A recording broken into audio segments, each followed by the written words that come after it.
सदन में, सांसद में अगर आप कोई बात उठाते हैं तो वो रिकॉर्डेड भी होता है, उसकी अहमियत भी होती है। बाहर आप बोलते हैं तो उसकी वैल्यू अलग होती है, लेकिन सदन और सांसद की वैल्यू अलग होती है। और ये जो राहुल गांधी लगातार क्वेश्चन उठा रहे थे कि 20,000 करोड़ किसके हैं, अडानी और मोदी जी का संबंध क्या है, लोगों की बात अगर करें हम, तो लोगों का यही मानना है कि एक तो भारत जोड़ो यात्रा की पॉपुलैरिटी, दूसरा सवाल उठाना, शायद इसी वजह से राहुल गांधी का पद छीन करके, अब सजा मिला है तो ऐसे लॉ है, प्रावधान है कि पद भी छीना जाएगा, तो पद छीन करके राहुल गांधी को बेचारा बनाने की कोशिश जरूर की गई है। आप अगर अडानी के ऊपर में बात करते देखोगे तो सारे मिनिस्टर्स उसके बचाव में आ जाते हैं, क्योंकि यही लोग अडानी है, इन्हीं के पैसे लगे हैं। एक अडानी को बचाने के लिए इतनी सारी ताकत लग जा रही है कि जिसकी पूछने की बात नहीं है। क्योस इमेजिन कीजिए, अगर एसबीआई बैंक अगर इस बेवकूफ अडानी की वजह से अगर डूब जाती है तो क्या हालत होगा, इस देश का क्या हशर होगा। अरविंद केजरीवाल जी का भी बयान सुनोगे तो उसके अंदर में भी वो बताते हैं कि जैसे आसाम के एक हेल्थ मिनिस्टर थे, बिस्वा जी, तो वो कैसे है कि उनके ऊपर में ईडीआई और सीबीआई की इतनी रेड्स कंडक्ट हुई थी, तो वो तंग आके बीजेपी के अंदर में ज्वाइन होते हैं और आज उनका प्रमोशन देखो, as a state chief minister है। तो वो इस बात के लिए तो उनके लिए ताली बजा के देना चाहिए। नारायण राणे के बारे में अगर बात करेंगे तो वो कभी कांग्रेस, शिवसेना और लास्ट कांग्रेस से ही मेरे ख्याल से बीजेपी में गए। उनके ऊपर में करप्शन चार्जेस से लेके मुर्गी चोर से लेके क्या क्या नहीं बुलाया गया। आज वो बीजेपी में एक व्हाइट कॉलर नेता है, वो एंजॉय कर रहे हैं। मगर बीजेपी में ज्वाइन हुए तो वो एक ऐसा वॉशिंग मशीन है, लोगों ने बनाया, ये तो मेरा एग्जाम्पल नहीं है, मगर बीजेपी के पास में एक ऐसा वॉशिंग मशीन है कि जिसके अंदर में आपके ऊपर में कोई दाग है तो उसके अंदर में से जाते से आप एकदम चकाचक नीट एंड क्लीन हो जाते हो। बीजेपी का जो रायता इन्होंने इतनी जगह पे फैला के रखा हुआ है, मैं तो सिर्फ ये सोचता हूँ कि जब इनकी सरकार चली जाएगी, तख्ता पलट होगा, तो बीजेपी वालों को क्या हालत होने वाला है मेरे समझ के बाहर है, क्योंकि इन्होंने तो सारे खेल के नियम ही तोड़ दिए। फिलहाल के अंदर में इन लोग ने ये जो भारत जोड़ो रैली और ये सारी चीजों को ऑर्गेनाइज करने के बाद में जो लोगों के साथ में मिलके उन लोग ने जुड़ के जो वो चीज को महसूस की और कनेक्टिविटी बढ़ाई अपनी, तो अपोजिशन स्ट्रांग हो रहा था, तो उस आवाज को दबाने का ये सबसे बेस्ट तरीका था कि डिफेमेशन का केस जो 2019 में चल रहा था वो सजा सुना देता है और उनकी एमपी की सदस्यता को भी रद्द कर देता है। ऐसे बहुत सारे डिफॉर्मेशन केस हैं जो सालों से पड़े हुए हैं, ऐसे बहुत सारे केसेस, बड़े बड़े केसेस मिनिस्टर के ऊपर हैं जिसमें 10-10 साल की सजा हो सकती है।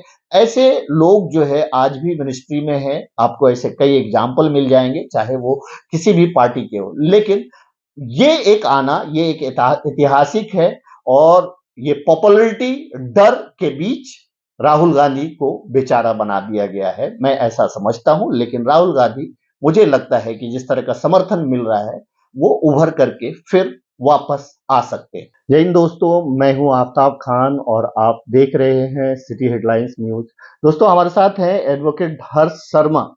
एडवोकेट हर्ष शर्मा, आपसे मैं लीगल क्वेश्चन करता हूं कि देश में जो चल रहा है, जो हुआ है, जैसे अगर मैं आपको बात करूं कि राहुल गांधी एक ऐसे एक कुछ वर्ड लेकर के, एक मोदी करके उन्होंने कुछ बोला, मोदी सरनेम को लेकर के, और उनका कहना इसलिए ये था कि उस वक्त जो है नीरव मोदी और इस तरह के एक दो नाम आए थे जो बड़ा स्कैम करके यहां से चले गए थे, उसको टारगेट करते हुए बोले थे उन्होंने। लेकिन एक मोदी सरनेम का ही आदमी इस पे आपत्ति जताता है, एफआईआर दर्ज करा देता है, फटाफट इस पे एक जो है जजमेंट भी आ जाता है, और वो जजमेंट आता है कि उनको 2 साल की सजा सुनाई जाती है, और इमीडिएट उनकी जो सांसद की सदस्यता थी वो रद्द कर दी जाती है। इसका कानूनी पहलू क्या है? जी, बहुत अच्छा सवाल था आपका। जिस तरीके से 2 दिन 3 दिन से मीडिया और सब जगह जो न्यूज़ फैला है जब से राहुल गांधी की सदस्यता को रद्द किया गया है, तो वो जजमेंट आया है 2019 का जो केस था सूरत कोर्ट से, जजमेंट आया था, डिफेमेशन का केस था। अगर आप देखोगे तो ये आपको लीगली से ज़्यादा बेहतर है मैं आपको पॉलिटिकली समझाऊं कि इसका आउटकम कैसे आया। अगर एज एन एडवोकेट अगर मैं देखता हूँ तो हम भी बहुत सारे क्लाइंट्स के लिए डिफेमेशन के केस लड़ रहे हैं और वो काफ़ी सालों से चल रहे हैं और पूरे इंडिया में बहुत बहुत सालों से चल रहे हैं। और उसका एक परफेक्ट आउटकम आप कभी देखते नहीं हो, या जिसके ऊपर में एक पनिशमेंट, मैं तो कहूंगा कि एक रिगरस पनिशमेंट था ये। तो रिगरस पनिशमेंट कहीं पे देखा नहीं गया था, और ये तो एक लैंडमार्क जजमेंट बन गया है कि जिसके अंदर में उनको 2 साल की सजा सुना दी गई, और उनकी सदस्यता को भी रद्द कर दिया है। तो ये मैं कहूंगा कि कोर्ट का फैसला है, तो वो कोर्ट के फैसले को ऑब्वियसली वो चैलेंज कर सकते हैं। मगर अभी जिस तरीके से देश में माहौल बन रहा है और सारे अपोजिशन एक साथ मिल रहे हैं, तो मेरे ख्याल से in the cause of delay वो जानबूझ के थोड़ा 5-6 दिन आगे खींचना चाहेंगे, क्योंकि एक नेशनल सेंटिमेंट भी बन रहा है उनके लिए। जैसे आप 97 के टाइम पे देखेंगे, जनता दल जो बना था, उसके अंदर में देश की जितनी भी अपोजिशन पार्टीज थी वो सब एक साथ में मिलके आई थी, और फिर तख्ता पलट हुआ था, तानाशाही को हटाया गया था। तो ये मेरे ख्याल से इस मूवमेंट को काफी ज्यादा सपोर्ट करेगा। और ये जजमेंट को देखोगे तो ये पॉलिटिकली अगर मैं इस पे टिप्पणी दूं, तो आप देखोगे कि ये कब शुरू हुआ, क्योंकि कांग्रेस ने भारत जोड़ो यात्रा के बाद में जो मिशन 2024 इनका था, तो उसके हिसाब से रीपैकेजिंग करके, रीब्रांडिंग करके राहुल गांधी को एक तरीके से वो लोग लॉन्च करने वाले थे अपना प्लेटफॉर्म पे। और लॉन्च के साथ साथ राहुल गांधी जो पार्लियामेंट हाउस में बैठे बैठे जो वो मेंबरशिप उनकी रद्द करना इसलिए जरूरी थी, क्योंकि जो क्वेश्चंस वो उठा रहे थे वो बहुत ज्यादा इंपॉर्टेंट है। क्योंकि आप एक तरीके से देखोगे, केस हुआ गुजरात में, सीएम आपको मालूम है कौन से पार्टी का है, प्राइम मिनिस्टर कहाँ से है वो आपको मालूम है, और जिसके ऊपर वो सवाल उठा रहे थे अडानी ग्रुप के ऊपर में, वो भी गुजरात से उनका सारा रूट्स है।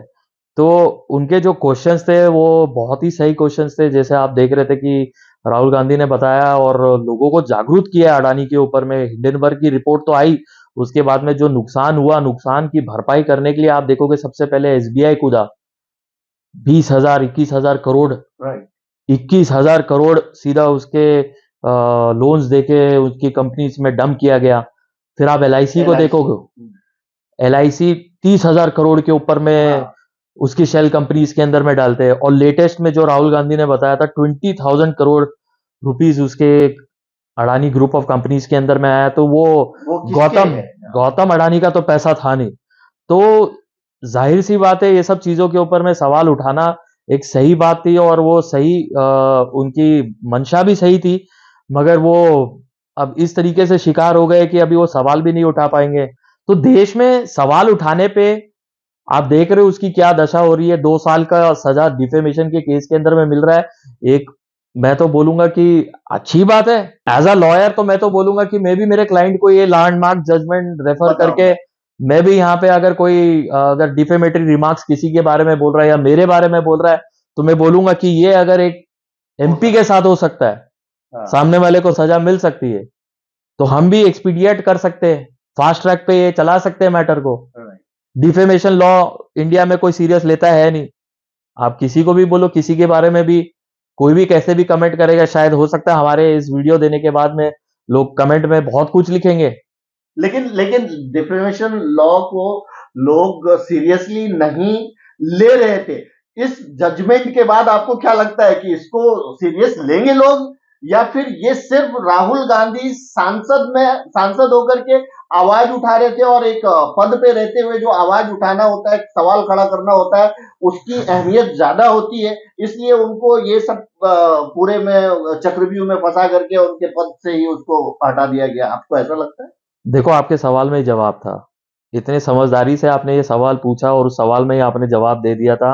ये तो मैं कहूंगा कि ऐसा अगर लॉ अगर इंडिया में बन रहा है तो बहुत अच्छी बात है। और डिफेमेशन के अंदर में अगर 2-2 साल की सजा भी दे रहे हैं, और 2 साल के अंदर में केस खत्म हो रहा है, 2-3 साल के अंदर में, तो बहुत अच्छी बात है इसके अंदर में। मगर ये एक सिर्फ पॉलिटिकली मोटिवेटेड ये इसका आउटकम है, क्योंकि वो बंदा जो क्वेश्चंस उठा रहा था, जो क्वेश्चंस उठा रहा था एज ए एमपी उठा रहा था, पार्लियामेंट में उठा रहा था, लोगों को जागरूक कर रहा था, और उससे कहीं ना कहीं नरेंद्र मोदी और अडानी की फ्रेंडशिप एक्सपोज हो जा रही थी। क्योंकि आप अगर अडानी के ऊपर में बात करते देखोगे तो सारे मिनिस्टर्स उसके बचाव में आ जाते हैं, क्योंकि यही लोग अडानी है, इन्हीं के पैसे लगे हैं। एक अडानी को बचाने के लिए इतनी सारी ताकत लग जा रही है कि जिसकी पूछने की बात नहीं है। ये करप्शन को एक नेक्स्ट लेवल पे लेकर आ गए। अगर ये सिर्फ फिलहाल की कुछ बात देखेंगे जिसके अंदर में 70,000 करोड़ की फंडिंग जिसमें हुई है, और ये बंदा अगर वो नीरव मोदी और ललित मोदी जैसा अगर वो सही में निकल जाता है और वो देश से अगर भाग जाता है, तो मेरे हिसाब से नेशनल इमरजेंसी भी लग सकती है इसके अंदर में। लोग हाँ, बर्बाद हो जाएंगे। अगर एसबीआई जैसी बैंक अगर गिरेगी, तो उसके अंदर में आप सोच लो आर्म फोर्सेस की सैलरी उसके अंदर आती है। ये जितने भी पुलिस डिपार्टमेंट है, डिपार्टमेंट। उनकी सैलरीज उसके अंदर में आती है। अगर उनको उनका पैसा नहीं मिलेगा, ये नहीं मिलेगा, लोग नौकरी पे नहीं जाएंगे नहीं। और आप सिर्फ क्योस इमेजिन कीजिए, अगर एसबीआई बैंक अगर इस बेवकूफ अडानी की वजह से अगर डूब जाती है, तो क्या हालत होगा, इस देश का क्या हशर होगा। पूरे देश भर में जो ये विपक्ष एक हो रहा है, आंदोलन हो रहा है, क्या इससे कुछ फायदा होगा विपक्ष को या नहीं? देखो, मैं अपने आप को राहुल गांधी का कोई खास फैन तो नहीं बोलूंगा, क्योंकि मैं आम आदमी पार्टी से ताल्लुक रखता हूं। तो ऐसा नहीं है कि कांग्रेस ने करप्शन नहीं किया था। ये कांग्रेस का ही जो इतने साल का जो करप्शन चल रहा था, उसके वजह से ही लोगों ने एक विकल्प चुन के बीजेपी को लेकर आया था। क्योंकि बीजेपी एक नेशनल पार्टी थी, तो मेजोरिटी ऑफ द स्टेट्स में वो आई, और आने के बाद में उन्होंने अपना दिखाया कि साम दाम दंड भेद कैसे यूज किया जाता है। जिस तरीके से आप देखोगे, बहुत सारे स्टेट्स के अंदर में इनकी गवर्नमेंट नहीं थी, मगर अपोजिशन या अपोजिट पार्टी से इन्होंने कैंडिडेट्स को अपने तरफ कर लिया और अपनी सरकार बना दी, दूसरों की सरकार गिरा दी, लोगों की पार्टी छीन ली। जिस रिसेंट एग्जाम्पल महाराष्ट्र है। मैं तो लोगों को महाराष्ट्र का जो पॉलिटिक्स है उसके अंदर में मैं सिर्फ एक छोटे से एग्जांपल में लोगों को समझाता हूं। अगर दुनिया का कोई भी व्यक्ति अगर अपने साथ में कहेगा कि मेरे साथ में बुरा हुआ, तो उससे भी ज्यादा कुछ बुरा अगर हो सकता है तो ये हुआ है, उद्धव ठाकरे के साथ में आज जो हुआ है। आप देखोगे कि उनके लिए कितना भारी रहेगा कि अपने घर, अपने बंगले में के बाहर जो शिवसेना का लोगो था, वो निकाल के बाहर देना, या एक नाथ शिंदे को ही गिफ्ट कर दिया होगा, या किसी को दिया रहेगा, या अपने गैराज या कोई बेसमेंट में छुपा के रखना पड़ा रहेगा कि एक दिन आएगा, ये धनुष बाण हमारे पास में फिर आएगा। तो इससे बुरा तो कुछ नहीं हो सकता है। तो मुझे ऐसा लग रहा है कि मनीष सिसोदिया भी अगर यदि बीजेपी ज्वाइन कर लेते, तो वो उनके ऊपर में से सारे केसेस हटा देंगे, दूसरे दिन वो बाहर रिहा हो जाएंगे, और सबसे करप्ट फ्री नेता को ये अपने आप को ब्रांड करके लॉन्च करेंगे। तो दिल्ली में भी महाराष्ट्र का हाल नहीं हो जाएगा? देखो, आप देखोगे कि सेंटर में बीजेपी होने के बावजूद स्टेट में वो अपने आप को नहीं ला पा रही है। क्योंकि देखो क्या है, वहां पे जनता एक है। वहां पे लोगों को समझ आया है कि मतलब किस तरीके से हमारे साथ में बीजेपी बर्ताव कर रही है, और आम आदमी पार्टी जिस तरीके से फैसिलिटीज दे रही है, इलेक्ट्रिसिटी, स्कूल्स और ये सारी चीजों को लेके, पानी वानी को लेके, तो उनको उस चीजों के बारे में जागरूक थे और उनको उस चीज की जरूरत थी। और मीरा भाईंदर में भी अगर आप बोलोगे, हाँ बीजेपी अगर पीछे पड़ भी रही है तो मुझे कोई फर्क नहीं पड़ता, मैंने कुछ ऐसी चीजें बनाई नहीं है, ना मेरे ऐसे कोई चल रहा है कि जिसके अंदर में मुझे डर की जरूरत है। मगर एक जरूर आम आदमी पार्टी ने मुझे एक प्लेटफॉर्म दिया हुआ है, और उस प्लेटफॉर्म को मैं यूटिलाइज करके डेफिनेटली मीरा भाईंदर के अंदर में मैं चेंजेस लाऊंगा, भले ही मेरे हाथ में कैपेसिटी हो या नहीं हो, मुझे मालूम है। और सबसे पहले तो मैं अभी जस्ट वेट कर रहा हूँ कि इनकी सरकार जो महाराष्ट्र के अंदर में है, वो जब मुंह की मार खाएगी, तब मैं सबसे पहले तो यहाँ पे कोविड के टाइम पे जो इन लोग ने घोटाला किया था, 2-2 हजार रुपए में भाड़े के पंखे, और इन लोग ने ट्यूबलाइट लेकर आई थी, जो आज जाके मार्केट में खरीदोगे तो 500-600 के ऊपर में नहीं मिलता है। तो आज इनकी सरकार है, तो ऐसे टाइम पे आरटीआई मार के इनके ऊपर में केस चला के भी कुछ मतलब नहीं रहने वाला है, कुछ आउटकम आने वाला नहीं है। मगर ये इस चीज के अंदर में मेरे ख्याल से एमएलए गीता जी भी वो टाइम पे एमएलए थी, और उन्हीं के सिग्नेचर्स थे, महापौर जो भी कमिश्नर्स रहा है। तो ऐसा नहीं है इनका पाप का घड़ा आगे फटेगा नहीं। मगर जिस दिन सरकार का तख्ता पलट होगा और यहाँ पे इनकी गवर्नमेंट इनको सपोर्ट करने के लिए नहीं रहेगी, प्रेशर बनाने को नहीं रहेंगी, मैं गारंटी देता हूँ मीरा भाईंदर को भी जस्टिस मिलेगा, और ये लोग भी जेल के अंदर में बैठेंगे। यहाँ के इतिहास के अंदर में भी देखोगे कि करप्शन मास लेवल पे हुआ है।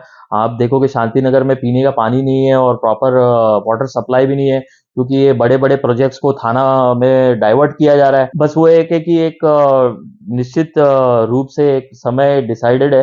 अब प्राइम मिनिस्टर को देख लो कि अभी उनको कोई चैलेंज नहीं कर सकता है, उनके ऊपर में आवाज उठा रहे या उनकी दोस्ती के ऊपर में आवाज उठा रहे, तो राहुल गांधी को ऐसा सबक मिला है कि उसकी सदस्यता ही रद्द हो गई है। राहुल गांधी ने भारत जोड़ो यात्रा किया, लाखों लोग उनकी रैली में जुड़े, और वो एक ऐतिहासिक रैली है लोग, दोस्तों 3,000 किलोमीटर और लाखों लोग जुड़े। और जैसे ही उसे वो बाहर आए, उनकी पॉपुलैरिटी गेन हुई, और उसके बाद उनको जिस तरह से उठा के फेंक दिया गया, हम ये नहीं कह सकते कि राहुल गांधी बेचारा हो गया है, बेचारा जैसी उसकी हालत हो गई है। नहीं, बेचारा तो नहीं कहोगे आप। ये 100% देखने वालों की, जैसे ही वो एक एपिलेटेड अथॉरिटी के पास में अप्रोच करते हैं या अपील पे जाएंगे, और ये जो कन्विक्शन आया है तो उसके ऊपर में उनको स्टे मिल जाने वाला है, और इतनी मुश्किल स्थिति नहीं रहने वाली है उनके लिए। मगर वो एक माहौल का वेट कर रहे हैं, डेफिनेटली वेट एंड वॉच है, और उनके पास में टाइम है अपील करने का। तो ऐसा नहीं है कि वो 2 दिन या 3 दिन में करना रहता है, 1 महीने भर के अंदर में कभी भी कर सकते हैं। देश के अंदर में एक सेंटिमेंट्स वो हो रहा है, लोगों के साथ में जमा हो रहा है, जैसे एक दूध में उफान कैसे आती है, तो उस तरीके से रीपैकेजिंग और रीब्रांडिंग करके कांग्रेस राहुल गांधी को लॉन्च करना चाहती थी, और मेरे ख्याल से वो उनको सक्सेस मिल रहा है इस चीज के ऊपर में। तो अगर राहुल गांधी को ये चीज का सक्सेस मिल रहा है, तो वो भी रुक के उस चीज के ऊपर में अपील लेना चाहते हैं, क्योंकि उनको मिल जाएगा, उनको भी मालूम है स्टे मिल जाएगा उसके ऊपर में। स्टे अगर केस पे मिलता है, कन्विक्शन पे नहीं मिलता है, स्टे केस पे मिलता है, कन्विक्शन पे नहीं मिलता है, तो इनकी सदस्यता का क्या होगा? देखो, वो दोनों अलग अलग चीजें हैं। तो वो कैसा होता है कि एक आप पिटीशन बनाओगे जिसके ऊपर में जो कन्विक्शन आया, वो कन्विक्शन के ऊपर में स्टे लोगे और उसे आप चैलेंज करोगे, और वो जो उनकी सदस्यता का चीज है वो उसको एक अलग तरीके से मैटर में डालोगे, उसको भी चैलेंज किया जा सकता है। ऐसी कोई बुरी स्थिति नहीं हुई है उनके साथ में कि जो एंड ऑफ द लाइफ वाला चीज जो अपन बोलेंगे। उनके सवाल अच्छे थे, सवाल में दम थे, और उसके वजह से वो आवाज को दबाने की कोशिश की गई है। और ये बहुत ही ब्लैक डे बोल सकते हैं डेमोक्रेसी के लिए, कि अगर कोई एक तरीके से अपोजिशन तो था ही नहीं बीजेपी के पास में, क्योंकि उनके पास में अपोजिशन, स्ट्रांग अपोजिशन नहीं था, और कांग्रेस एक स्ट्रांग अपोजिशन बन के नहीं आ रही थी।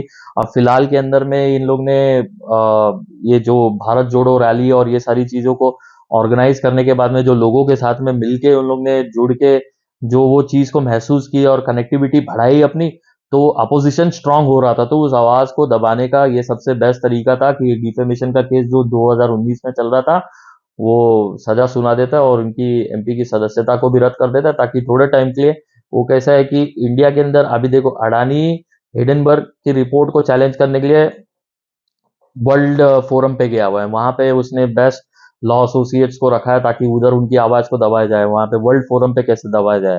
तो यहाँ पे इंडिया में सबसे ज्यादा अगर कोई आवाज उठा रहा था तो राहुल गांधी उठा रहा था, तो उसकी एमपी की सदस्यता को ही रद्द कर दिया है। तो वो कोई बहुत बड़ा लॉस नहीं है। हालांकि वो मीडिया उनको काफी पसंद भी कर रही है मेरे ख्याल से, हर चैनल्स पे और फेसबुक पे भी बहुत सारे रील्स चल रहे हैं, और उनकी आईटी टीम भी जाग गई है। जो आईटी टीम की वजह से नरेंद्र मोदी एक स्टार बन गए थे, 15 लाख का सूट पहनने लग गए थे। तो अभी राहुल गांधी को भी वही सक्सेस मिलना है, 100% मिलना है।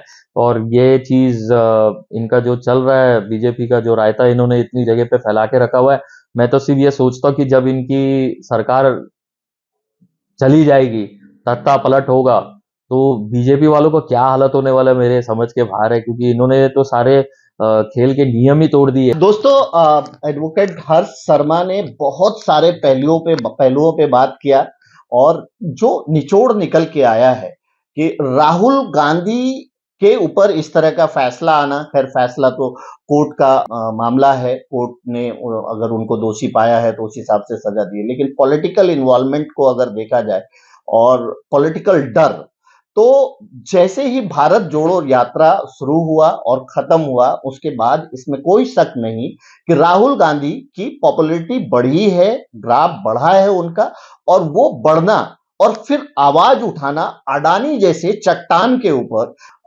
जिसके कॉन्टेक्स्ट के बारे में मैं क्या बोलूं, हर कोई जानता है जिसके कॉन्टेक्स्ट के बारे में, अडानी, उस पे सवाल उठाना, क्वेश्चन खड़ा करना।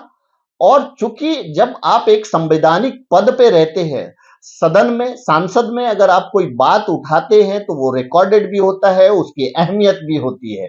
बाहर आप बोलते हैं तो उसकी वैल्यू अलग होती है, लेकिन सदन और सांसद की वैल्यू अलग होती है। और ये जो राहुल गांधी लगातार क्वेश्चन उठा रहे थे कि 20,000 करोड़ किसके हैं, अडानी और मोदी जी का संबंध क्या है, लोगों की बात अगर करें हम, तो लोगों का यही मानना है कि एक तो भारत जोड़ो यात्रा की पॉपुलैरिटी, दूसरा सवाल उठाना, शायद इसी वजह से पद छीन करके सजा दिया है कोर्ट ने। मैं ये फिर से बोलूंगा, सजा देना काम कोर्ट का है, तो कोर्ट पे कोई टिप्पणी मैं नहीं कर सकता, सजा कोर्ट ने दिया है। लेकिन राहुल गांधी का पद छीन करके अब सजा मिला है, तो ऐसे लॉ है, प्रावधान है कि पद भी छीना जाएगा। तो पद छीन करके राहुल गांधी को बेचारा बनाने की कोशिश जरूर की गई है। लेकिन जिस तरह से इस इंसिडेंट के बाद विपक्ष एकजुट हो रहे हैं और देश में करीब-करीब जगहों पे इसके खिलाफ आवाज उठ रही है, राहुल गांधी की सदस्यता को जाने के लिए, और एक डेफोमेशन केस पे इतना फास्ट जजमेंट आना, इस पे भी जो लोग सवाल उठा रहे हैं कि ऐसे बहुत सारे डिफॉर्मेशन केस हैं जो सालों से पड़े हुए हैं, ऐसे बहुत सारे केसेस, बड़े-बड़े केसेस मिनिस्टर के ऊपर हैं, जिसमें 10-10 साल की सजा हो सकती है। ऐसे लोग जो है आज भी मिनिस्ट्री में हैं, आपको ऐसे कई एग्जाम्पल मिल जाएंगे, चाहे वो किसी भी पार्टी के हो। लेकिन ये एक आना, ये एक ऐतिहासिक है, और ये पॉपुलैरिटी डर के बीच राहुल गांधी को बेचारा बना दिया गया है, मैं ऐसा समझता हूं। लेकिन राहुल गांधी, मुझे लगता है कि जिस तरह का समर्थन मिल रहा है, वो उभर करके फिर वापस आ सकते हैं। Thank you so much.